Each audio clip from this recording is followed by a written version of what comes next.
Mr. President, on behalf of the Vietnam Veterans Memorial Fund, we have here a copy of the statue that's right over there. You can see it. Now, this was when we were all younger and we hadn't mislaid our hair or the hair hadn't turned gray. But the commitment to country and the bonding among us you can see in these men. It's a gift to you and Mrs. Reagan, and we hope that you can take it to your new home in California.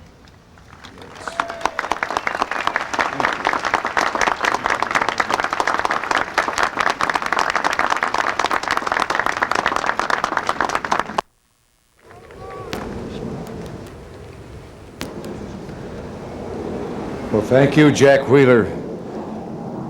Thank you very much. I shall treasure that gift. And to all of you, thanks and good morning. Before I begin, let me take a moment to congratulate the Vietnam Veterans Memorial Fund and the other distinguished guests, without whom the construction and operation of this memorial would not have been possible. Let me also say that America is grateful to the hundreds of Vietnam veterans who, when I asked them to join my administration, did so and have and are serving our nation so proudly. For your devotion to America, I salute you. We're gathered today, just as we have gathered before, to remember those who served, those who fought, and those still missing, and those who gave their last full measure of devotion for our country. We're gathered at a monument on which the names of our fallen friends and loved ones are engraved, and with crosses instead of diamonds beside them, the names of those whose fate we do not yet know. One of those who fell wrote shortly before his death these words: "Take what they have left and what they have taught you with their dying, and keep it with your own, and take one moment to embrace those gentle heroes you left behind." Well, today, Veterans Day, as we do every year, we take that moment to embrace the gentle heroes of Vietnam and of all our wars. We remember those who were called upon to give all a person can give, and we remember those who were prepared to make that sacrifice if it were demanded of them in the line of duty, though it never was. Most of all, we remember the devotion and gallantry with which all of them ennobled their nation as they became champions of a noble cause. I'm not speaking provocatively here. Unlike the other wars of this century, of course, there were deep divisions about the wisdom and rightness of the Vietnam War. Both sides spoke with honesty and fervor, and what more can we ask in our democracy? And yet, after more than a decade of desperate boat people, after the killing fields of Cambodia, after all that has happened in that unhappy part of the world, who can doubt that the cause for which our men fought was just?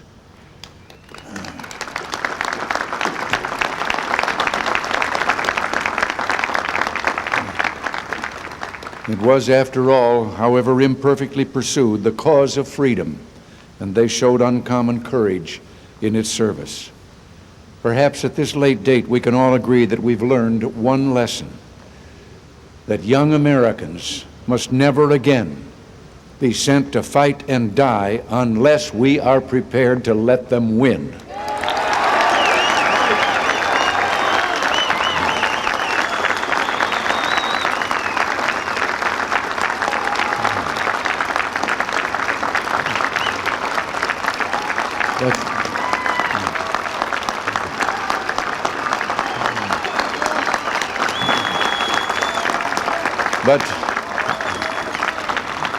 But beyond that, we remember today that all our gentle heroes of Vietnam have given us a lesson in something more, a lesson in living love.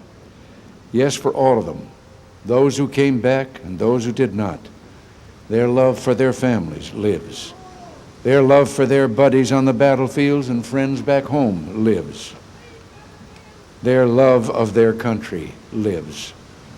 This memorial has become a monument to that living love. The thousands who come to see the names testify to a love that endures. The messages and mementos they leave speak with a whispering voice that passes gently through the surrounding trees and out across the breast of our peaceful nation. A childhood teddy bear, a photograph of the son or daughter, born too late to know his or her father, a battle ribbon, a note.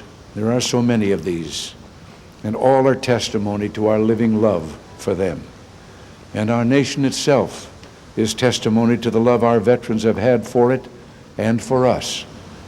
Our liberties, our values, all for which America stands, is safe today because brave men and women have been ready to face the fire at freedom's front, and we thank God for them.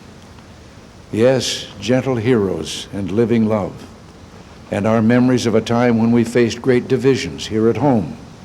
And yet if this place recalls all this, both sweet and sad, it also reminds us of a great and profound truth about our nation, that from all our divisions, we have always eventually emerged strengthened. Perhaps we're finding that new strength today, and if so, much of it comes from the forgiveness and healing love that our Vietnam veterans have shown.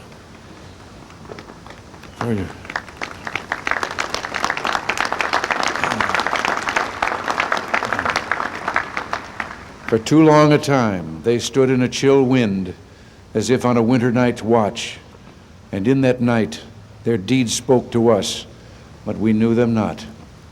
And their voices called to us, but we heard them not. Yet in this land that God has blessed, the dawn always at last follows the dark, and now morning has come. The night is over. We see these men and know them once again, and know how much we owe them, how much they've given us, and how much we can never fully repay. And not just as individuals, but as a nation, we say, we love you.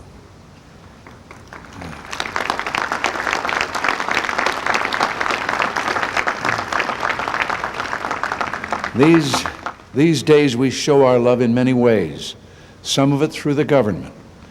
We now fly the POW-MIA flag at this memorial on Memorial Day, Veterans Day, and POW-MIA Recognition Day. This is a small gesture, but a significant one. America also keeps a vigil for those who have not yet returned.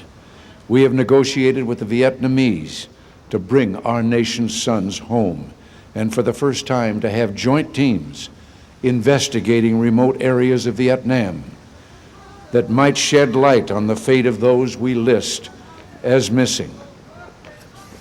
In Laos, we have also begun a new round of surveys and excavations of crash sites, and we have told Hanoi that it must prove to the American people through its cooperation whether men are still being held against their will in Indochina.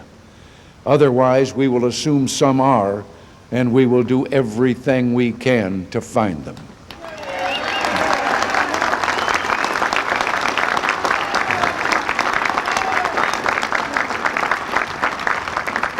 Here at home, a new Department of Veterans Affairs and extended veterans benefits are merely outward and visible signs of an inward and invisible grace that has come to our land.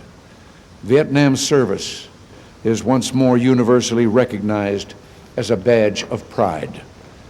4 years ago, I noted that this healing had begun, and that I hoped that before my days as Commander-in-Chief were over, it would be completed.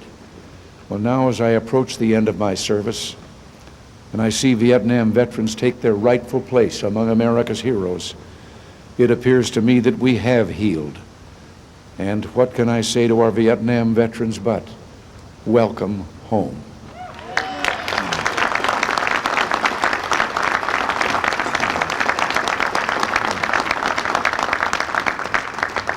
Now, before I go, as have so many others, Nancy and I wanted to leave a note at the wall, and if I may, read it to you before doing so.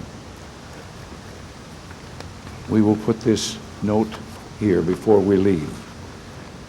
Our young friends, yes, young friends, for in our hearts you will always be young, full of the love that is youth, love of life, love of joy, love of country. You fought for your country and for its safety and for the freedom of others with strength and courage. We love you for it. We honor you, and we have faith that as he does all his sacred children, the Lord will bless you and keep you. The Lord will make his face to shine upon you and give you peace now and forevermore. Thank you all, and God bless you.